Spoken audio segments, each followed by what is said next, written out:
When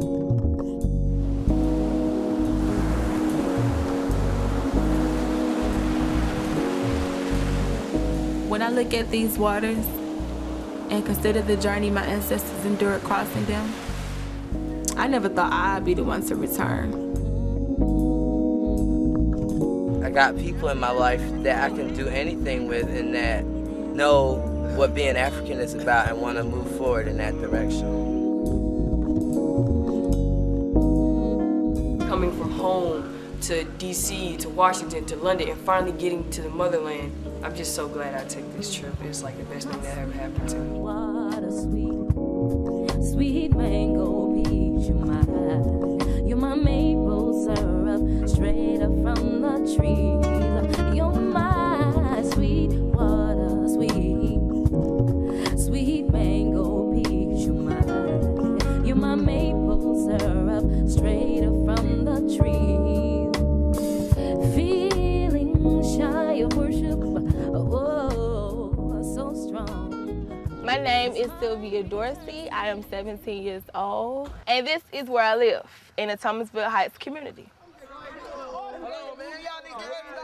Thomasville is one of the most dangerous neighborhoods in Atlanta.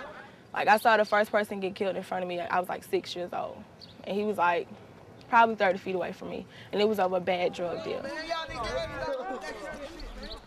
But the most difficult things about living in Thomasville is walking out of here every day and seeing these 10-foot high fences. It's like we're in prison.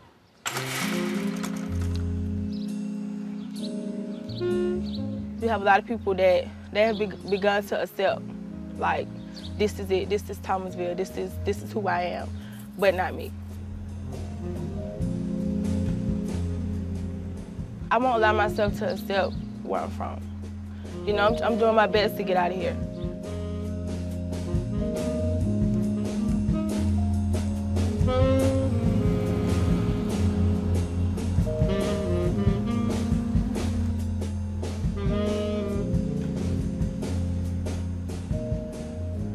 I think it was like around middle school when I used to hear about slavery, because I used to read all the time, and I just really wanted to know more.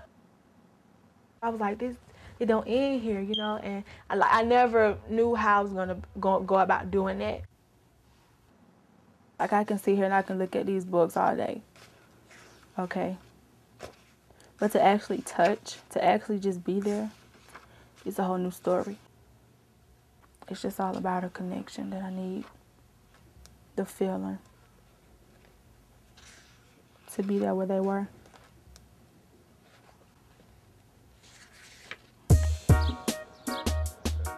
It got me thinking, like, wow, we the only people in the world that can't seem to associate with ourselves and get it through our brain that we from Africa, like, connect them two together.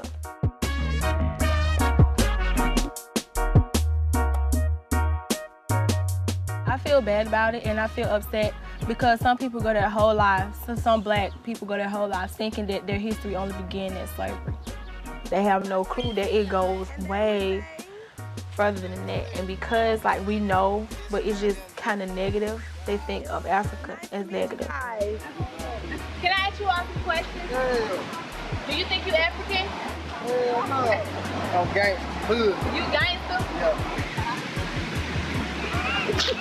He's not African.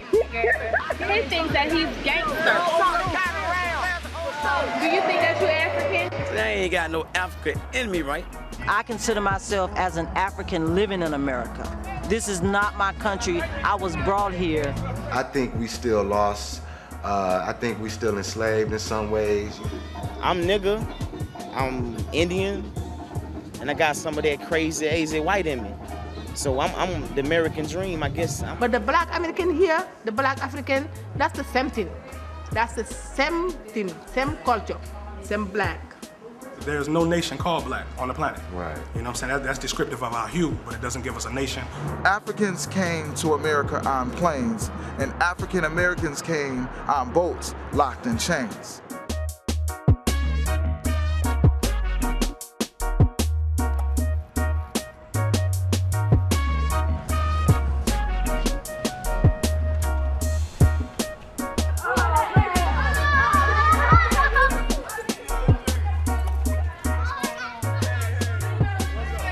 thing got started was we decided that, hey, you know what? We need to have something for the youth in this community right here, teaching them about their history and culture, because really the youth is ready. We just got to take that step towards them. Once we take the steps towards our youth, the youth will take the step towards us. Do you think it's our responsibility as black people over here in America to help out our brothers and sisters in Africa? Yes. You think we should help? Because they are our family.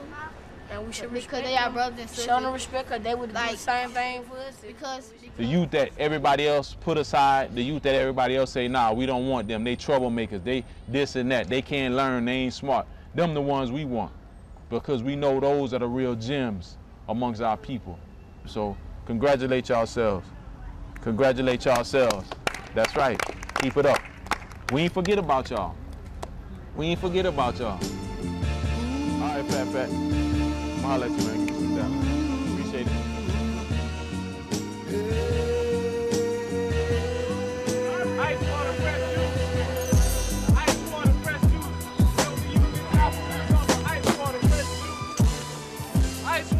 We went to the African Expo, and so that's when Brother Kashawn asked, he was like, anybody want the opportunity to go to Africa? So I was like, yeah. Even as a little girl, I always wanted to go to Africa.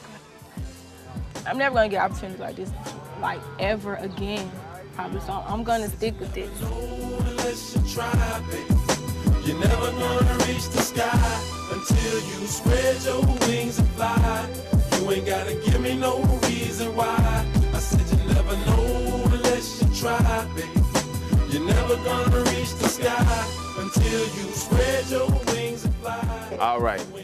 Good afternoon. Greetings to everyone. I'm gonna tell you a little bit about Habesha. First of all, Habesha, the word itself is an acronym, which stands for Helping Africa by Establishing Schools at Home and Abroad. That's what Habesha stands for.